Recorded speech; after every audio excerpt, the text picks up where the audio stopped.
يا سيدي أنا لست قلقا على الإسلام، وإنما قلقي على أنفسنا.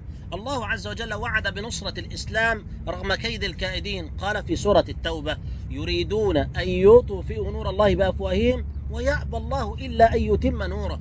تخيل ربنا بيعبر بتعبير يريدون، أي أنهم ما زالوا يريدون، ويعبر بتعبير يفيد مدى استحقار عملهم، فيقول ليطفئوا نور الله بأفواههم، يعني هم بأفواههم هيطفئوا نور الله؟ هذا مستحيل. لكن ربنا بيقول إيه؟ ويتوعد: ويأبى الله إلا أن يتم نوره ولو كره الكافرون. ويأكد الآية دي في سورة الصف، يقول: والله متم نوره ولو كره الكافرون. وبعدين يأكدها بثلاث وعود تانيين في سورة التوبة وسورة الصف وسورة الفتح: هو الذي أرسل رسوله بالهدى ودين الحق ليظهره على الدين كله.